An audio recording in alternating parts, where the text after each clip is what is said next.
Seja bem-vindo à locadora.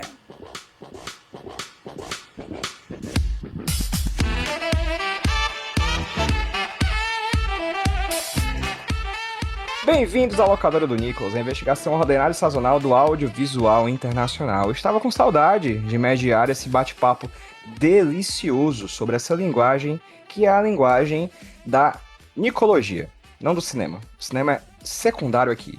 Sabe? Mas o que não é secundário é a presença dos meus grandes amigos de jornada. Começando pelo meu amigo JP. JP, a verdadeira Copa do Mundo são os amigos que a gente faz no caminho?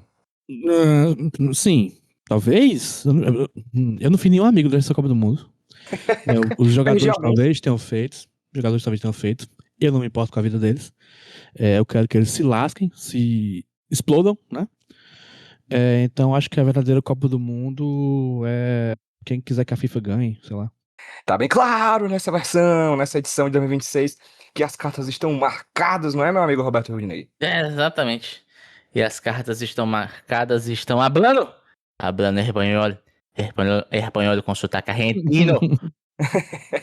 É uma luta da corrupção com a ditadura, né, cara? Acho que a final vai ser exatamente essa. Um ditador de um lado e um corrupto do outro. Pessoal, estamos aqui finalizando. É finalizando? Vamos finalizar? Ou ainda tem mais coisa? Finalizando.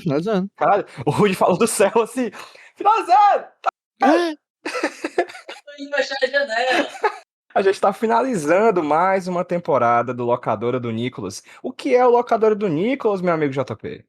O Locadora do Nicholas é o podcast spin-off do podcast Nicholas. O podcast Nicholas, pra quem não sabe, é o podcast que é sobre os filmes do Nicolas Cage. O Locadora do Nicholas é o podcast sobre os filmes sem o Nicolas Cage. Assim a gente abrange 100% do cinema mundial. Existem dois tipos de filmes. Filmes que tem o Nicolas Cage e filmes que não tem Nicolas Cage, né? E não somente filmes, né, JP? Porque tem séries também. Em breve. Não tão em breve, mas breve. Vem aí. Em breve, talvez antes desse episódio sair, não sei, nunca saberemos. Não, peraí. Em breve esse episódio aí vai estar no ar, né? No ar. E, Rudy, o Locador do Nicholas aí tem uma estrutura diferente do podcast Nicholas, né? Ele segue certas diretrizes. E essa temporada é sobre o quê? Essa temporada nós estamos falando sobre as primeiras vezes. No caso, eu estou falando da primeira vez que diretores famosos, consagrados, fizeram sua primeira película, seu primeiro longa. Então nós estamos cobrindo o debut de alguns diretores e diretoras famosos. Perfeitamente.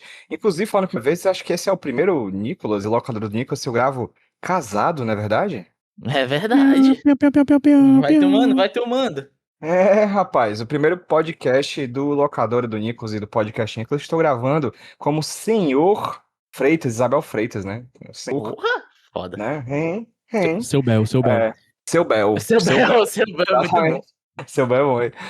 Eu lembro de contar essa história completamente embriagado, agarrado em PJ, de que certa vez nós estávamos... Peraí, uma vez a gente gravou e ele falou assim, tô apaixonado. Caralho, eu tô apaixonado, tô comendo tudo. Exatamente. Um tempo depois ele... Não, sei o que, a minha namorada... Aí ficou... Aí ele falou, pô, foi a primeira vez que eu falei minha namorada ao vivasse em podcast. Agora ele pode falar pela primeira vez a minha esposa. Minha esposa, hein? Minha marida. Vai tomando. Minha esposa, minha mulher. Tem tanto nome, né, pra esposa, enfim. Pra marido é só marido, enfim. Fica aí. Eu uso muito companheira quando eu tô fazendo entrevistas no meu trabalho. É bom, gosto também. Gosto. Bastante. Às vezes eu uso a sua metade quando eu quero ser mais... Minha chapa. Mano. Minha chapa. É a minha brother. Minha chapa house. E aí, estamos aqui hoje. Estou casado, gente. Aí, vocês conseguem ouvir o barulhinho da aliança? Não, mas está aqui. E hoje vamos falar de amor, né? Exatamente. O filme de hoje foi indicado por mim. Vocês já sabem como é a estrutura do podcast Nicholas, da locadora do Nicholas, né? Principalmente locadora.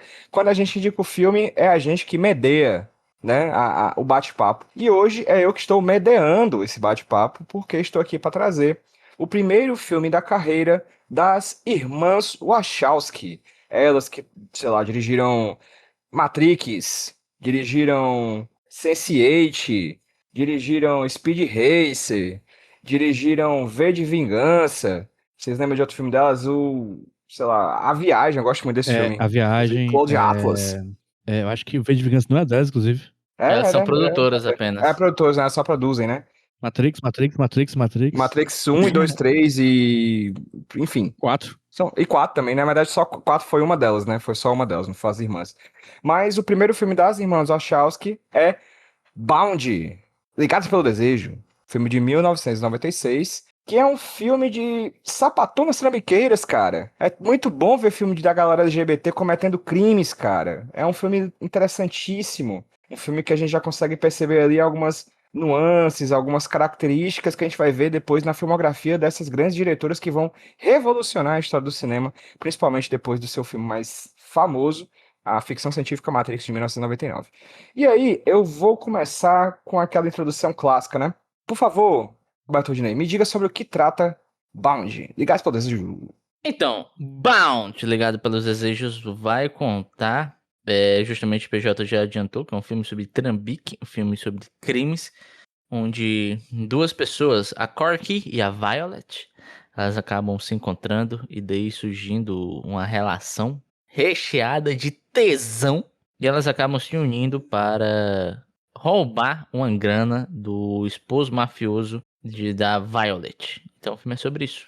Tesão, golpe e crimes. Que é tudo que o ser humano precisa, né? Pra ser uma vida, para ter uma vida boa, pra ter uma vida tranquila. A história da humanidade pode ser resumida a isso, pô. Basicamente, você pegar, sei lá, vários livros da Bíblia, torar assim e fazer um suco, é isso que sai de lá. É. JP Martins, vamos começar com aquela pergunta clássica, boa e velha, visão geral do filme. Pra você, Bound, é Bound mais ou é Bound menos? É bom demais.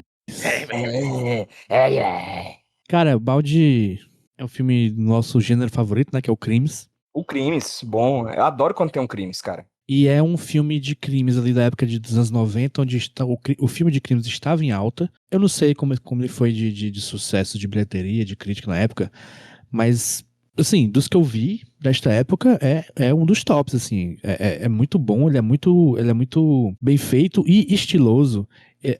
As Wachowski gostam muito de ter aquela ceninha diferentona ali, uma ceninha dinâmica, que talvez em outros filmes de diretores menos, que manjam menos, seriam cenas sem graça, seriam cenas genéricas. Aqui tudo é dinâmico, é tudo se mexendo o tempo todo e se mexendo de maneiras diferentes. Enfim, eu tô falando de coisas de visual, né? Mas foi o que muito me chamou a atenção. Eu adorei isso.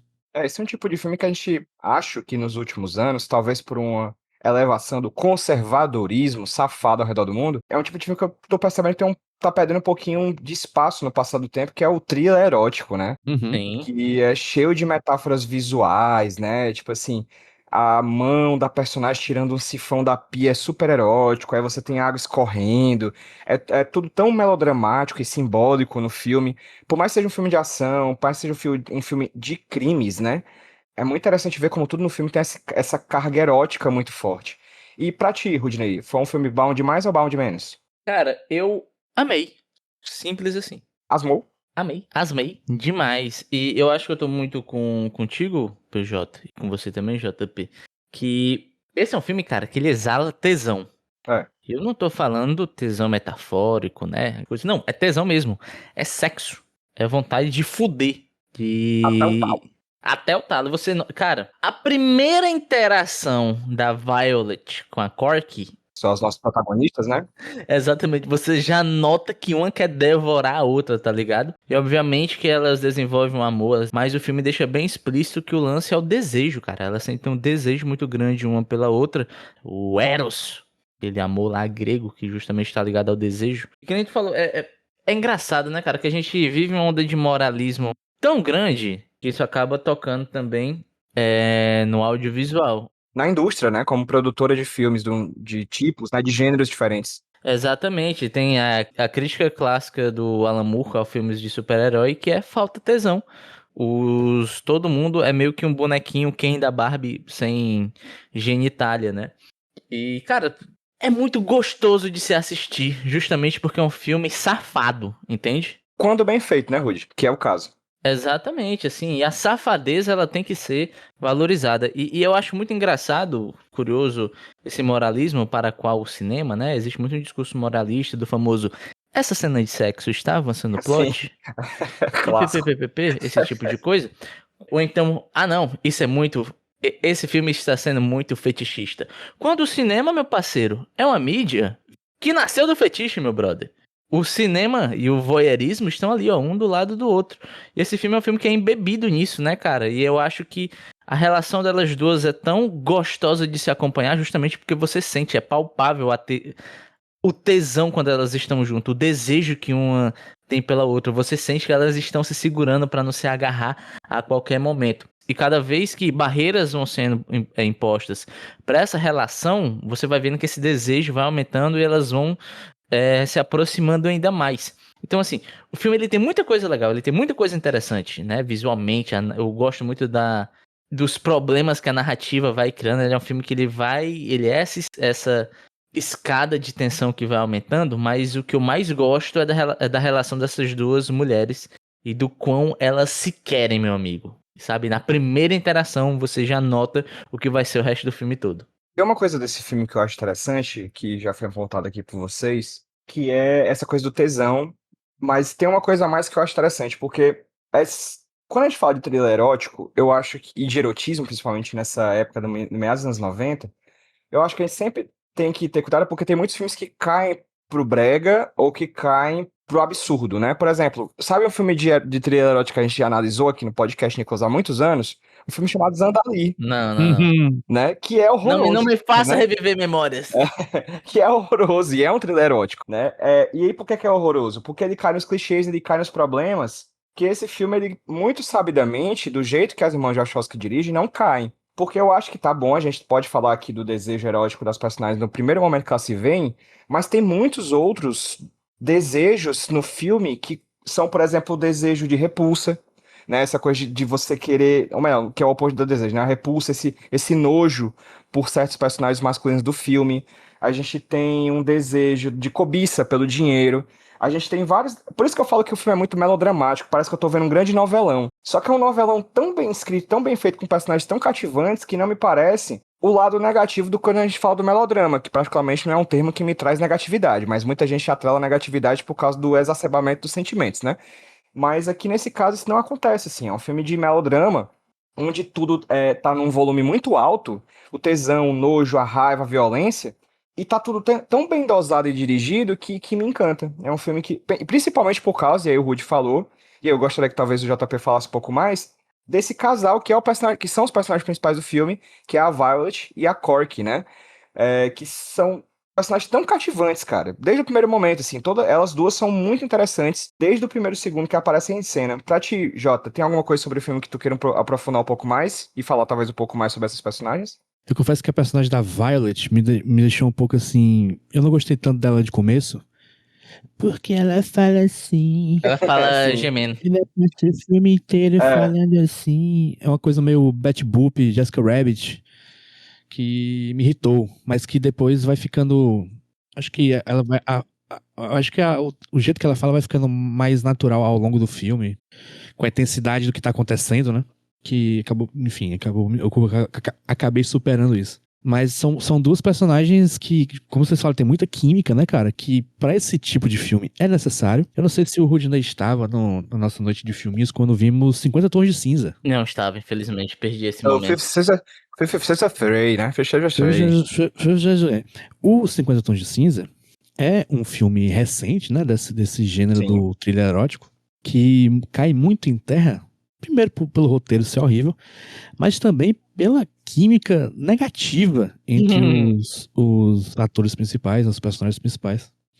Então aqui é um problema que não existe. Parece que a Gina Gershon nasceu assim, com aquela personagem, ela realmente passou 5 anos na cadeia. E a Violet realmente namora um mafioso, só que é lésbica em segredo. Elas combinam demais enfim, sobre o casal, é isto. Ô, Jota, eu acho que muito do lance da Violet, né? Que no começo, realmente, assim, te dá né? Dá como posso falar? Uma dissonância, né? Com o jeito dela. Ela é super erótica, pá.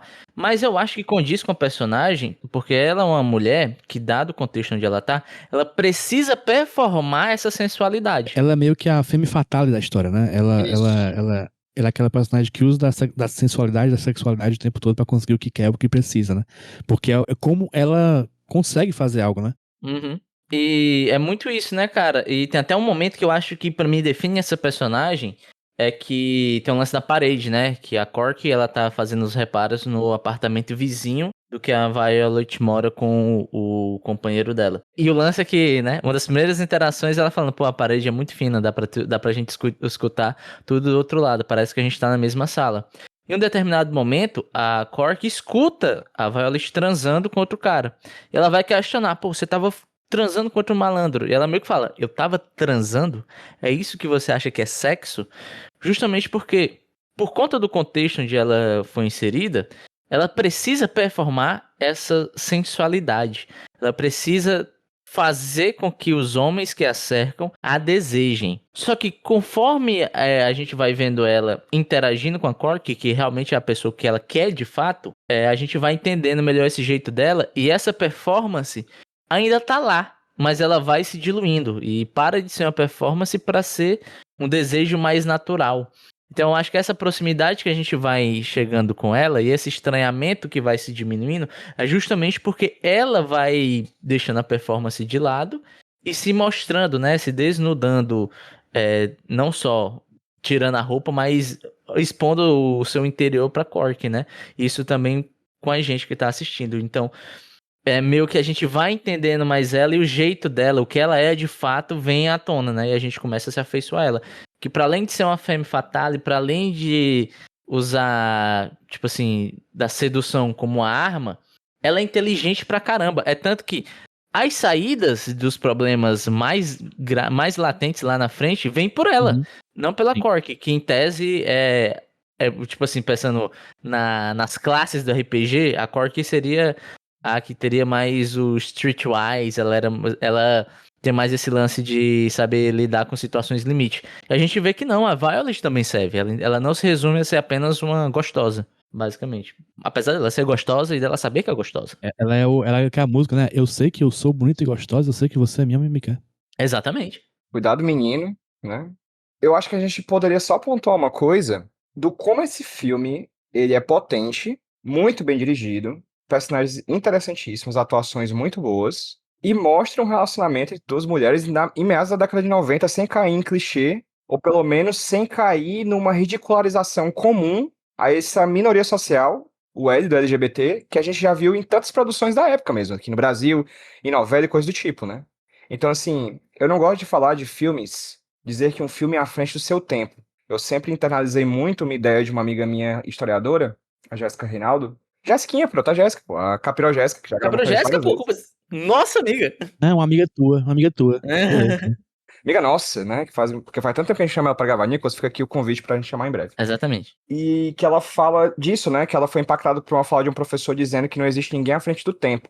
Porque quando a gente faz uma coisa inovadora, quando a gente faz um filme que ele parece estar deslocado no tempo e muito pra frentex, como a gente fala, ele é um filme que, uma obra, uma opinião, um filme, um manifesto, que demonstra que aquela ideia de mundo já existe naquela época, né? Então não é uma coisa à frente do tempo, é um filme daquele tempo, para mostrar que muito do preconceito das questões relacionadas à representatividade de grupos minoritários da sigla LGBTQIAPN+, já existe em meados da década de 90. Nunca deixou de existir.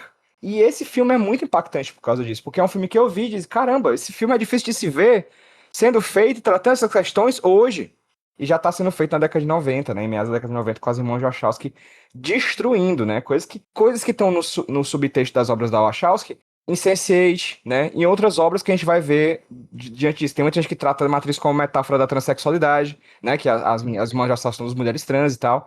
Então, assim, é muito interessante ver como esses temas, essas questões já estão lá desde então, e é difícil, até hoje, como já citado com essa onda de conservadorismo nos dias de hoje, ver produções desse tipo sendo feitas hoje em dia. Avalie na década de 90. Esse filme, PJ, ele veio ali, ainda falando de thriller erótico, né? Ele veio poucos anos depois do Basic Instinct, que eu esqueci o nome em português agora. Putz, deixa eu só olhar aqui. Instinto Selvagem? Exatamente. Ele veio alguns anos depois do Instinto Selvagem, poucos anos depois, que é um filme que foi criticado por grupos LGBT por como as relações LGBT são retratadas naquele filme, que é uma parada muito, muito bizarra, assim, muito negativa. Então, é legal que também tem um contraponto naquela mesma época pra você ver que tava ali o tempo todo, né? Sim. Inclusive, as irmãs Wachowski, elas brigaram por esse filme, né? Os executivos do estúdio queriam que elas mudassem o personagem da Corky pra um homem. E meio que elas bateram o pé e falaram, não, pô, esse filme aqui já foi feito bilhões de vezes, né? Quantos filmes a gente tem sobre uma relação heterossexual nesses moldes? Milhões. E elas bateram o pé e meio que compraram a briga pra ser um filme com personagens femininas. E as atrizes também, elas brigaram muito por esse papel, né? Eu acho que toda essa briga, toda essa vontade de fazer esse filme, eu acho que chega meio que ali num ápice simbólico que é na cena de sexo, né? Que é uma cena de sexo, assim, o erotismo lá em cima, né? O tesão lá em cima, mas que, como eu posso falar, cara?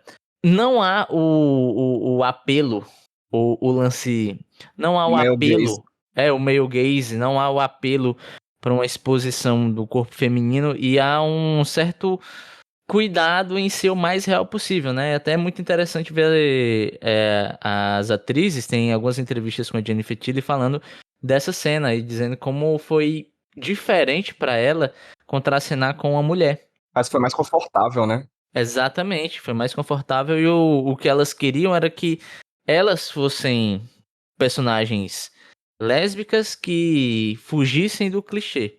Tanto que tem a ceninha lá no bar lésbico e tal, então, pô, não é a idealização da cabeça masculina fetichista para uma relação lésbica, né? São pessoas que estão ali vivendo, etc e tal. Cara, isso é muito bom, sabe? Tipo assim, quando você para pra pensar na potência desse filme, você, em tese, colocar, como o estúdio queria, um homem, né? Uma relação heteronormativa, tipo, 90% da força desse filme seria perdido. Porque muito desse filme tá justamente nessa relação dessas duas mulheres, né? E do tanto que elas se querem e do tanto que elas batalham pra estar juntas. Eu diria que não faz o menor sentido, Rudy, porque, no meu ver, esse filme ele tem um embate muito claro entre dois universos, entre dois mundos em contraste. A gente tem o masculino, Sim, violento, da 100%. máfia, Sim. e o feminino libidinoso, que é as mulheres que querem transar, pô. Elas querem se pegar, elas querem estar juntas, elas querem amar, elas querem ser felizes. E os homens que estão atrás de uma outra coisa. E esses dois mundos entram em conflito. É legal porque tem uma cena do filme, por exemplo, onde as personagens estão se pegando muito fortemente, é a primeira vez que elas estão ficando, e chega o marido da Violet, né? Inclusive, já citada aqui a Jennifer Tilly, que faz a Violet, fala que a Violet é o melhor personagem que ela já fez na carreira. Uhum. E eu acho muito. Ela fez a noiva do Chuck, né? Ela fez alguns filmes de comédia, e esse filme realmente ela tá muito bem. E nessa cena em que o marido dela chega, que é inclusive o João Patuliano, né? Que vai estar em Matrix, né? Vai ser o vilão de Matrix. Um dos vilões de Matrix. Ele chega, ele fica muito puto, assim, porque ele pensa que é a mulher dele ficando com o cara. E no momento que ela vê que ele interpreta que é uma mulher, ele fica de boaça. Uhum. Porque ele simplesmente é incapaz de ver uma mulher com desconfiança. Seja numa dimensão sexual, seja porque ela pode ser trambiqueira, seja porque ela pode ser mais do que ele imagina que uma mulher pode ser. Na cabeça dele ele fica muito tranquilo porque, óbvio que a minha companheira não tá ficando com essa mulher porque as mulheres não fazem isso. Os homens nesse filme são tão autocentrados nessa violência de um querer matar o outro, e o que a gente vê na verdade são duas linhas narrativas. A violência masculina da máfia e essas duas mulheres trambiqueiras querendo roubar o dinheiro da máfia para fugir e ser feliz. Né, dá até pra interpretar que mais do que roubar o dinheiro é roubar a porção de vida, tá ligado? A Pegar o liberdade, dinheiro e fugir significa tomar conta das rédeas da própria vida.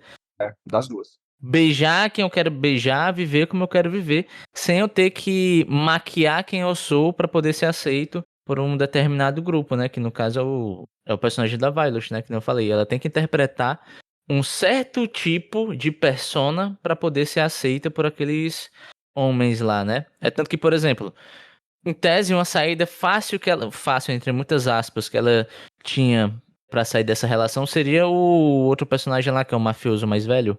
Mas o Mickey. Isso, exatamente, que o Mickey até no final, né, ele fala, ó, se você quiser, basta me ligar. Só que, tipo, cara, não é o que eu quero, sabe? Eu quero ficar com quem eu quero e eu quero viver do jeito que eu quero. Então, o dinheiro, roubar o dinheiro, não é só roubar o dinheiro, é roubar a liberdade, né? E esse núcleo masculino do filme? com o John Pantoliano, esses outros artistas, assim, esses outros atores, o que vocês acharam dele? O Joey Pantoliano tá dando a vida aí, pô. Tem. Porra, ei, O ele cara tá é bom. bem, ó. Ele tá bem pra caramba, bicho. Esse ator, pra quem não sabe, é o careca do Matrix, sem ser o Morfeu, né? O careca do Matrix É o Morfeu, Cypher. o careca do bife. O careca do bife O do cara que é Matrix. do bife, pô. O esse é bom. careca do bife, pô. É boa citação. Ele tá muito bom. Ele faz uma pessoa desesperada muito bem. Pra mim o filme é 2 em 1. É que nem quando a gente falou de Tubarão, que a primeira parte do filme é um filme de terror, a segunda parte do filme é um filme de aventura e de caça, né? Pra mim, a primeira metade do filme é um filme de thriller erótico, a segunda metade é uma pegada meio filme de terror com psicopata, tá ligado? Aham. Isso é muito legal, porque, como eu falei anteriormente, os mundos masculinos e femininos estão em conflito nesse filme. O mundo masculino entra em conflito, ele se destrói, ele se implode, ele se auto-explode por causa dos planos subterrâneos do mundo feminino para destruir esse mundo masculino, porque os homens simplesmente não conseguem acreditar que as mulheres são capazes de fazer aquilo. Sim, exatamente, Né? isso é muito Então bom. isso é muito legal, cara, porque elas utilizam as ferramentas que têm, e aí é uma coisa legal, né? Porque, beleza, a gente tá falando aqui de um filme melodramático, e melodramático é um filme que utiliza de estereótipos, utiliza não vou dizer preconceito, mas de estereótipos, mas talvez seja o melhor termo, que é a já citada femme fatale e a lésbica masculinizada, sendo que a gente tem, na verdade, 2 lésbicas, né? Porque a femme fatale também gosta de mulheres. E aí você coloca essas 2 personagens, elas agem como você espera que essas personagens fossem atuar, por elas estarem unidas e não uma contra a outra, como a gente poderia ver em um outro filme, por elas estarem unidas, isso já quebra a lógica masculina do filme e faz os homens simplesmente se matarem, literalmente, dentro do filme, por causa que eles não conseguem perceber que eles estão sendo feitos de gato e sapato por 2 lésbicas trambiqueiras muito inteligentes. Eu gosto do núcleo dos hominhos, né? Eu acho que, como a gente falou, eles são batidas padronizadas, né? O estereótipo do que é um vilão mafioso italiano, né? Tem um chefão, tem aquele que é o filho do chefão que faz o que quer. Que é impulsivo, Clássico. Mas o destaque é o Joe Pantoliano, né? Isso. Pantoliano. Joey Pants, como ele John mesmo se Pants. chama. Ah, é?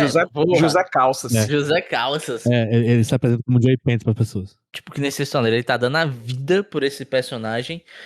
Ele é apresentado como um tremendo de um bocó. No começo da gente, ele é uma pessoa meio patética, meio bocozento. Só que, meu amigo, um bocó com arma ainda é uma pessoa com arma. Então, ele vai virando cada vez mais uma figura de perigo ao passo que o desespero dele vai aumentando. E você vê, cara, esse homem derretendo, tá ligado? Derretendo. Que nem o PJ muito bem falou, muito desse personagem é justamente essa descrença no potencial de 2 mulheres, né? De 2 mulheres juntas. O final derradeiro dele é exatamente isso. Ele fala, pô, você não vai me matar, não é mesmo? Ele menospreza o potencial dessas 2 personagens ao ponto de achar que ele sairia indefeso. Seria fácil essa situação, né? E isso é muito bem orquestrado desde a primeira cena. Que se você for reparar, lá na primeira cena que... né, o filme começa com um flashbackzinho, né? Algumas frases soltas em off que vão ser ditas ao decorrer do filme, a Cork presa. Mas o filme começa mesmo com eles 3, né? Esse triângulo amoroso dentro do elevador. Tá, a Corky, a Violet e o Joe Pants. E elas se olham, elas, né, dão um flerte ali na base do olhar. E ele ignora elas totalmente, tá ligado? Simplesmente eles não conseguem acessar essa dimensão, cara. Exatamente. Então, tipo, desde a primeira cena, desde o primeiro momento em que o filme apresenta o foco dessa narrativa, que são esses 3 personagens, o destino desse cara já estava traçado e o que ele já estava inscrito ali, em uma ceninha rápida de 3 pessoas paradas no elevador. Isso é storytelling, né? Storytelling feito por 2 pessoas para lá de talentosas que são as Wachowski. É o tal do Cimena. Não é? Do Cimena. Habitoluce Cimena, né? Exatamente.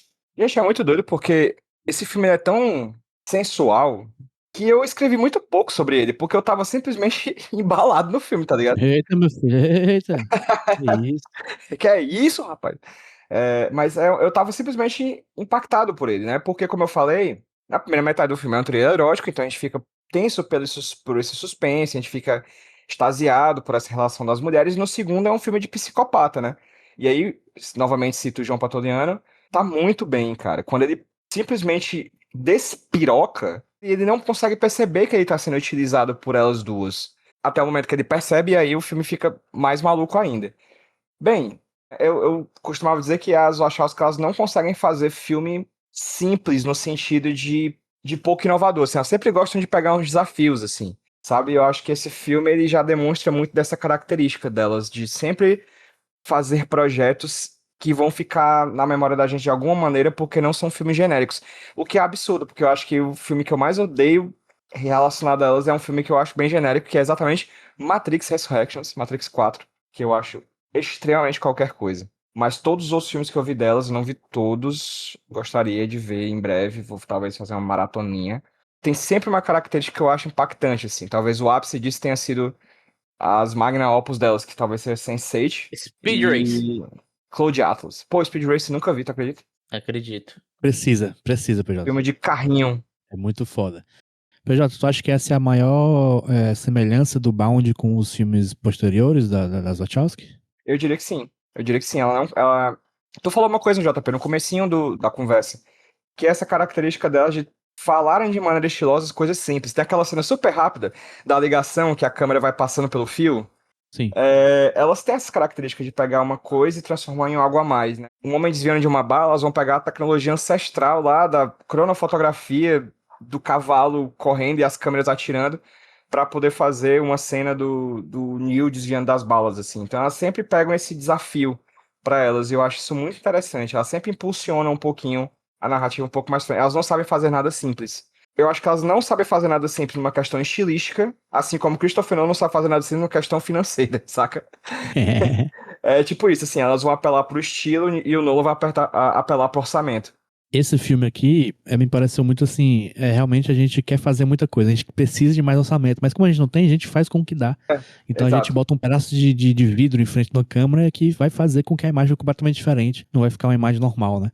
Ou qualquer outra coisa, ou pendurar a câmera no pescoço do cara pra mostrar ele ficando desesperado, enfim, tem várias coisas. A metade final desse filme é direto isso, é com coisas são maneiras diferentes de filmar uma coisa que seria normal. É muito foda. É brincando, né? É brincando com o dispositivo. É. Elas devem gostar de cinema, elas vão. E se eu fizer desse jeito? Se eu fizer desse jeito? Ao mesmo tempo que elas fazem essas brincadeiras, essa coisa da câmera na frente do João Pantoliano pra dar a ideia de que ele tá desesperado. Lembrei agora dessa cena que tu falou. É diferente de tudo que tá no filme, ao mesmo tempo que não foge do tom do filme. Não, de maneira nenhuma. Elas inovam, mas ao mesmo tempo tá dentro do tom, tá dentro da paleta de cores, nunca, nada foge, tá lá dentro, faz sentido, mas é sempre uma brincadeira nova, assim, parece que elas gostam muito de brincar com o dispositivo, desde sempre.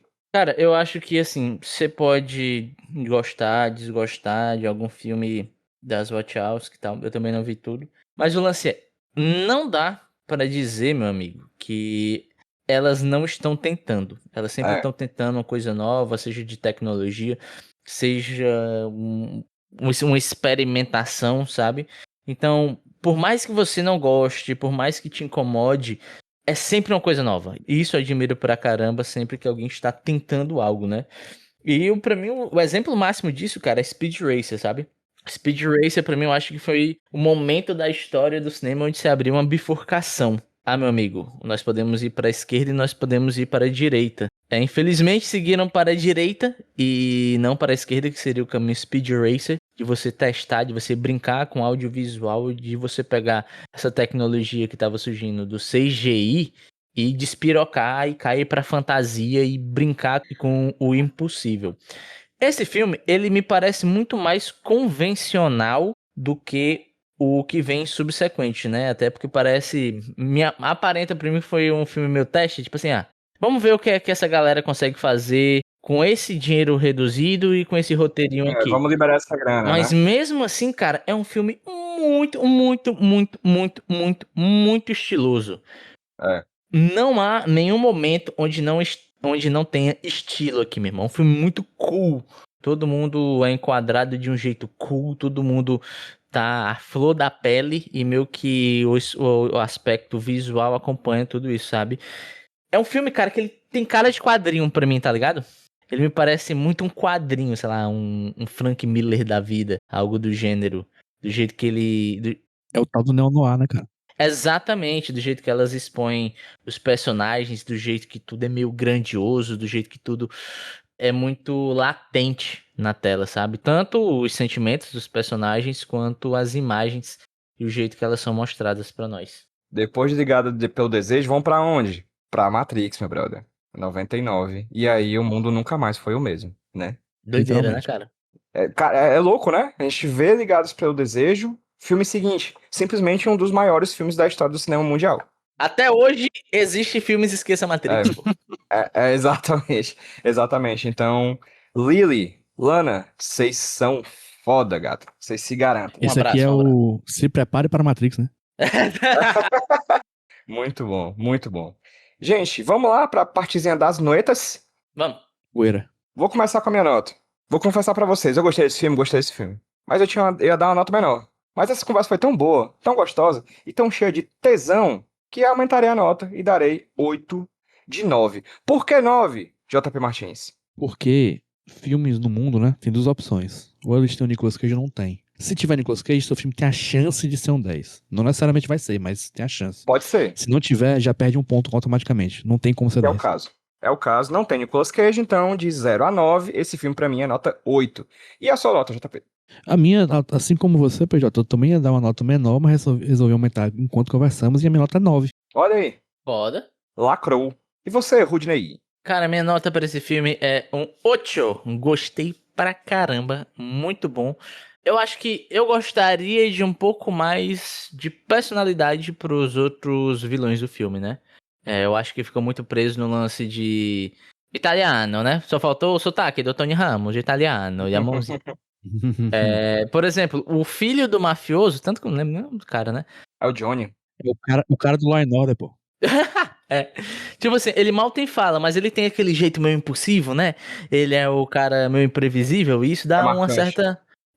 Pois é, eu senti falta disso nos outros personagens, e talvez explorar um pouco mais o Mickey também, que ele é sempre essa presença que tá ali nas sombras e tal, enfim. Mas isso é coisa pouca, bicho. É um filmaço, assim, e. É foda. Em resumo, foda mesmo. Sabe que eu tirei um ponto? Porque eu acho que existe todo um trecho do filme que a Corky desaparece. Ah, sim.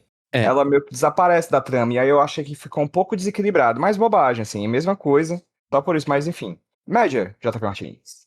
Desculpa, só uma coisa. O que eu acho de negativo nesse filme é apenas uma coisa. O filme tem pouquíssimos personagens, né? Então elas moram num prédio enorme que só tem 3 pessoas. Eu fiquei prestando atenção nisso o tempo todo. Sim. É barulho de tortura, de morte, de tiro, de grito, de sexo. E ninguém reclama. Não existe um pio sobre E a sobre parede é isso. fina. A parede é fina. E a parede Foi é dito pra fina. gente. Exatamente. Nota, JP. A média ficou 8,3. Bom, hein? Parece que essas Muito bem. meninas Wachowski aí tem futuro, viu, no cinema. Bom demais. Bom demais. E aí, a gente já falou aqui, existem 2 tipos de filmes, os filmes que tem e os filmes que não tem Nicolas Cage. E aí vem o momento dessa nossa conversa, clássico, né? Pra quem já ouve outros locadores do Nicolas sabe qual é esse momento, que é o momento em que a gente forja um local para Nicolas Cage no filme. Em que local do filme Nicolas Cage brilharia? E vou começar, porque eu sou Vai. desse. Eu acho que Nicolas Cage seria um bom Johnny. O filho do mafioso completamente inconsequente, maluco, cheirado, doidão. Eu acho que, principalmente no ano de 1996, meados dos anos 90, que Nicolas Cage estaria começando ali a sua jornada pro estrelato, porque é em 96 que ele vai fazer salvo engano, o Despedido de Las Vegas, que vai dar ele o Oscar. 95 ou Né? 4? É 94? 4 Mas ou enfim. 5, não lembro. E aí, acho que é do 5. Acho que ele faz em 95 e ganha o Oscar em 96. Posso estar enganado. E aí ele vai na ascensão até os 60 segundos, até os anos 2000, que é a Golden Era, né? A Golden Cage, que a gente falou aqui no podcast Nicolas. Então, naquela época ele estava no auge, e pra fazer acho que ele faria um bom personagem doidão. PJ, e outra coisa, ele fez esse personagem e não tinha muito tempo, pô. Porque não Foi. sei se vocês lembram, mas em 95 saiu o Beijo da Morte. Pronto. Kiss of Death, que ele faz o Exatamente. Juninho, vocês lembram? Junior. Junior. Junior. Eu estava com a página desse filme aqui aberta no website agora, porque eu lembrei também. Ele fez exatamente o Johnny no filme. Exatamente, Enquanto ele ali, mata ó. alguém ouvindo, acho que é House of Pain, Era uma banda de Jump rap, não lembro Around. qual era agora. Jump Around, né? O nome da música. Era algum hip hop, não lembro qual era. Jump Around, que é House of Pain, exatamente. Ele tava ouvindo essa música e metendo a chibata nos outros. Grande filme, grande momento da Nicologia. Rudney. E lembrando aí, pô, ouvinte, né, que escutou esse episódio, lembra que esse foi o filme que Nicolas Cage tirou nota 11. Nota dada Foi. por Carlos Tourinho. Foi. Esse episódio é bom. Carlos Little Bull, né, Que cara? memória, hein? Bull. Que memória. Eu só queria destacar também que esse filme, O Beijo da Morte, ele interpreta com um cara chamado David Caruso, que é um dos personagens principais de CSI Miami. E esse aqui, o Johnny é quem? Um dos personagens principais de Law and Order SVU. Nada a ver uma coisa, mas Olha enfim. aí. Não, pô. Grandes séries da TV aberta americana, pô. Séries com muitos episódios. Pelo ano 95, 96, né? Realmente devia ser ali na galera do Johnny ou no personagem, no César, né? Mas eu tô aqui no mundo das ideias, então pra mim ele é o Dino, o pai do Johnny, falando apenas italiano e inglês com sotaque. Macarrônico. Pô, literalmente macarrônico. Hoje, ele faria o Johnny no passado, muito bem. Hoje. O Nicolas Cage 2026. Com a idade que tem e com os cabelos do peito já grisalhos. Nada que um CGI Nada. do peso do talento ou do Spider-Man não resolva, né? Exatamente. Rude, Cara, eu vou continuar nos anos 90, tá? vai. Porque a Corky, ela tem um patrão que fica falando com ela no telefone direto, passando as instruções, o que ela tem que fazer e tal. Aí eu pensei que Nicolas Cage poderia ser esse patrão, porque eu acho que a gente não escuta a voz dele. A gente poderia escutar a voz Não. de Nicolas Cage, tal qual Nicolas Cage faz no filme / peça Industrial Symphony No. 1, The Dream of the Broken Hearted. Caralho. Que esse filme começa com o Nicolas Cage terminando com a Laura Dern por telefone, E só, mostrando né? ela falando. E é isso, é só isso. Ele poderia reprisar esse papel aqui, né? E lá a gente tem o quê? No Industrial Symphony No. 1, The Dream of the Broken Hearted. Nicolas Cage durante, sei lá, 30 segundos. Aqui a gente teria Nicolas Cage durante uns 2, 3... menos, né? 1 minutinho, pelo menos, de Nicolas Cage só no telefone. Ele tem talento pra atender telefone, pô. Ele seria um excelente telemarketing. Rude, eu acho que só pra constar, pros ouvintes do Locadora do Nicolas que não viram esse programa, qual o nome mesmo do filme? Industrial Symphony No. 1, The Dream of the Broken Hearted. Deve ser fazer De David Lynch. Com trilha de Ângelo Badala. Madamente. A menina inocente. Ele vai vir com a gente. Só pra poder curtir. Nesse filme aqui, a Violet, na hora de tomar madeirada, não fugiu da cor. De Vamos modo lá. algum. Muito bom. Gente, pra finalizar, a gente vai fazer uma indicação de filme a partir das ideias que esse filme trouxe pra gente. E vou começar com meu amigo JP Martins. Quais foram os filmes que tem na sua mente aí, JP, quando você viu Bound, Ligadas pelo Desejo? PJ, no começo desse filme tem uma cena em que a Violet chama a Corky pra consertar a pia dela, né? Daí a Corky fica embaixo a câmera tá tipo assim, por trás da pia, na parede, né, digamos. E a Corky tá lá consertando a pia, usando uma chave de sei lá o quê. E você vê só as pernas da Violet roçando o quanto possível na Corky, né? E tem uma cena exatamente igual no filme Gêmeas, de 1999, que é o filme com a Fernanda Torres, que ela interpreta Gêmeas. E ela seduz um novinho. Muito específico, gostei. Do jeito que é bom de fazer indicação. E, PJ, eu vou indicar também Speed Racer, pra você. Opa, vou ver. É pra você, Prometo. você tem que ver. Não é pra ninguém mais, né? Ninguém veja, gente. Vocês que estão ouvindo a gente no Locador do Nicolas, não vejam esse filme. É pra mim, tá? Pera aí. Tá guardado. Hoje tá aí? Tô dando a benção pra mãe. Dá tchau pro pessoal, mãe. Tchau, pessoal. Beijão. Vou aproveitar a benção. Eu vou indicar mais um também. Vou indicar só mais um, que é um filme do gênero lésbicas, que é o filme Bottoms, que é um filme que eu amo. Opa. Que é um filme de comédia, no caso. Se esse aqui é um noir com lésbicas que você nunca viu antes, o Bottoms é um filme de estudantes perdedores com lésbicas. Então, assista lá. Assista. Rude. Depois da benção eu tenho meus filmes. Primeiro, filmes no núcleo crimes e sáficas. O filme Love Lies Bleeding, com a Kristen Dunst, né? Qual o Nossa nome querida Bella. brasileiro? Como é que é? Não sei. A O Amor Dust é a- Sangra. O Amor Sangra, isso. Kristen Dust é a Mary Jane, pô. Não é Kristen Stewart, pô, a Kristen Bella. Stewart, Foi mal, Kristen perdão. Esqueci. Enfim, pô, esse filme é muito bom, cara. Esse filme é muito da hora e conta de um relacionamento envolto em crimes de uma marombeira com uma Kristen Stewart. Magrela. Esse filme Magrela. Esse filme é muito foda. Assista. Filmaço. E outro filme que eu queria indicar agora pela via do tesão, eu iria indicar pra você, ouvinte, assistir De Olhos Bem Fechados. que é um filme onde Tom Cruise é um homem patético e Kubrick parece que passa o filme todo falando: você é patético, cara, você é muito patético, cara, você é super patético. Em contrapartida, cara, não existe... nesse filme tem a Nicole Kidman. Eu acho que nenhuma câmera de cinema filmou uma pessoa tão bonita quanto Nicole Kidman nesse filme. É assustadoramente bonita o jeito que ela está nesse filme, e o filme sabe disso, e é meio que... É sobre isso o filme, em certa medida. Esse filme é do caralho, assista também. E é isso. Tesão e sapatões e crimes. Faz todo sentido essa tua indicação, Rudy, porque a gente sabe que Nicole Kidman e Nicolas Cage são os maiores atores do mundo, segundo a China, né? Exatamente. Sim, exatamente. Segundo aquele prêmio de 2011 da China. A gente falou aí num Cage Fact. Gente, vou ser bem sério pra vocês que eu simplesmente tinha esquecido de colocar uma indicação. Mas aí eu fui aqui no IMDb, né, IMDb, e achei uma lista chamada assim, 100 filmes de thriller erótico mais populares. Fui vendo aqui, fui baixando, vendo os filmes que eu tinha assistido, lembrando assim de uma indicação que eu acho bom. E aqui no número 28 da lista, está aqui um filme que eu gosto pra um caralho, que eu nem sequer tinha imaginado ele como um thriller erotic, mas faz sentido. Que é um filme de Pedro Almodóvar chamado A Pele que Habito. A pele que habita? Um quiabo A pequeno? pele é um quiabo pequeno, né? A casca de um quiabo pequeno, A Pele que Habito.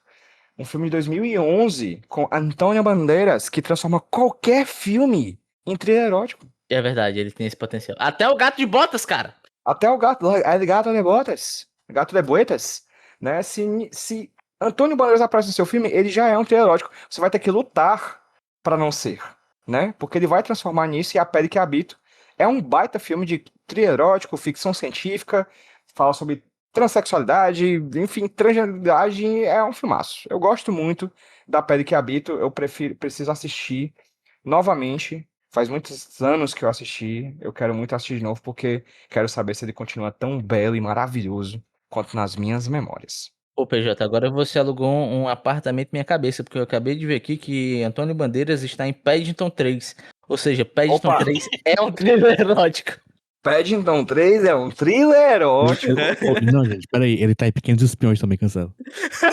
Não, esquece. Deixa pra lá. Corta. Gente, muito bom. Muito boas indicações, gostei bastante. E agora, sabe o que a gente vai indicar pra vocês? A gente vai indicar pra vocês as redes sociais do Nicolas. JP, por favor. Faça o seguinte, vá lá nas redes sociais que você preferir, o Blue Sky, principalmente, e segue Podcast Nicolas. E aí depois, isso vai seguir, apertar o botão de seguir, né? E aí depois você vai entrar naquela barrinha que bota o endereço, aí tu escreve assim, apoia.se/Podcast Nicolas. E aí tem um botãozinho lá pra tu apoiar. E aí tu coloca o dinheiro lá que tu pode, que é pra poder apoiar aqui, porque pra gente ganhar alguma coisa, né? Porque o Rudy não vai editar de graça, né? Exatamente. Se não tiver nada no apoio, o Rudy não edita. Então se você quiser episódios, por favor, coisa lá. Pelo menos o dinheiro de um din-din eu tenho que ter. Pelo menos. Pelo menos um ônibus, né? Pra chegar nos estúdios Rudinei, onde tu edita. Exatamente. No Rude Studios. E aí, depois disso, você vai seguir eu nas redes sociais também com @JumboPaulo ou no Letterboxd com @JP. Quer dizer, no Letterboxd que é JP_Martins. Perfeito. Rudinei. Você me acha na @Rudilonia onde eu estiver. E no Letterboxd também. Mas Letterboxd tá meio parado porque eu tô muito cansado e eu não tô tendo tempo de ver filmes. O que é muito triste. Mas, sei lá. Perfeito. Quem quiser me seguir nas redes sociais, @HQ Sem Roteiro, Instagram, TikTok, Blue Sky. Bem, chegamos ao final de uma temporada. Já temos o tema da próxima temporada, gente? Rapaz, Eu acho que não. Não, né? Não. Tem não, Pô, né? mas, A gente não tem tema para a próxima temporada. Vocês não viram, mas o Rudy acabou de editar uma grande parte de uma conversa muito séria que a gente teve aqui nos bastidores. sim, uma Vocês deliberação. não vão ter acesso a isso. Quem souber morre. E é isso, gente. Foi muito bom conversar com vocês por hoje. Em breve tem podcast Nicolas voltando, né? A gente tem produções aí que estão rolando com o Nicolas Cage protagonizando. Então, em breve voltaremos a lançar aqui no feed do podcast Nicolas, de fato, o podcast Nicolas. E também iremos aí no Jeito Moleque, trazendo para vocês a alegria do locador do Nicolas, enquanto o Nicolas Cage vai fazendo a sua arte. Muito obrigado, gente. Até a próxima. Valeu!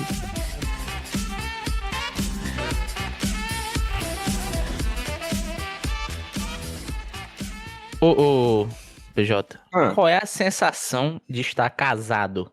rapaz, é boa. Assim, tipo, quando a gente terminou a festa, né, no domingo, eu deitei depois da festa com febre, saca? Tipo, eu já estava mal, assim. Aí a gente foi gripando no decorrer dos dias, até na terça-feira a gente ter que ir no otorrino, né? E aí, na clínica onde a gente foi, a Bel fazia muito tempo que não tinha ido, né? Então o cadastro estava antigo e tal. Aí a moça perguntando, seu nome? Ela fala, sua idade, sei o quê. Seu estado civil. Uou, ei. Meu amigo Bel estava assim, sorumbática, caída por causa da doença. Quando pega um estado civil, a mulher se levanta, ergue-se tal qual uma fênix, queimando de febre também, tal qual uma fênix, e fala, casada. Mostra na mãozinha assim. E aí, ó, eu tô do lado também, mostra a mãozinha e digo, inclusive essa gripe veio de lá. E é tipo isso. Assim, burocraticamente na casa não dou nada, não, né? A gente já mora junto há 6 anos já, mas é legal. A aliança é legal. Inclusive, acho que o Brasil perdeu porque eu fui lavar o cabelo e esqueci a aliança no banheiro. Ih, foi punido. Aí eu fui punido por quê? Porque eu não tava de aliança na hora do jogo. E isso com certeza influenciou na decisão errada do chute do Endrick, que é o mais fiel dos jogadores, né? Exatamente. A Dama dos casados foi enfraquecida por você ter esquecido o anel. Ah, eu Aliança acho que que foi diga. culpa minha. Porque o Endrick, ele usa até um esparadrapo, né, no dedo. Já que não pode usar aliança, ele usa o esparadrapo pra lembrar que existe uma aliança ali, entendeu? Isso é muito poético, na moral. É Na forte, moral. É é forte forte. demais. E aí, por causa disso, eu acho que o Endrick perdeu aquele gol e aí tudo foi em vão. Cara, sobre a festa de casamento, fazia muito tempo que eu não vivia o quanto eu vivi naquele dia. Que legal, né? Você gostou, JP? Divertiu-se? É bom. Gosto. Eu voltei delirando pra casa. A quantidade de álcool que eu consumi. Eu não gostei que o câmera ficava focando em mim na festa. Aí é o preço da fama, né, pô? É, pô. É assim que Juliette se sente todo dia, tá ligado? Sim, Giro do Então, Vigor. o PJ, quando for fazer a festa de. Como é que fala? Não Bodas. sei o que dos, Bodas. não sei o que dos votos, como é que fala? A renovação dos votos. Renovação dos votos. É, você manda os câmeras filmar também, gente parada. Certo. Porque aí eis o fardo, JP, de movimentar a festa, pô. Tava todo mundo parado e você foi lá e fez a festa acontecer. Mas foi bom, gente. Foi divertido demais. Ah, Maria. Ei, macho, eu contei pra ti do meu medo primal que eu estava porque eu sonhei que era barrada da festa. Que viagem. Não. Eu estava muito impressionado, eu tava o tempo todo, rapaz, será? Será que é uma Será premonição? sim? Será? Eu lembro de estar entrando no local e a galera vendo assim a meu encontro, né? O pessoal eu, caralho, é agora. Será que é agora? Vou me tirar daqui. Será que é Não tem agora? bom, não. Aquele filme de roubo que o cara tá com dinheiro atochado no terno, Sim, aí ele passa pelo segurança direto assim. é. Exatamente. Muito bom, muito bom. Ei, bora gravar? Vamos. Bora.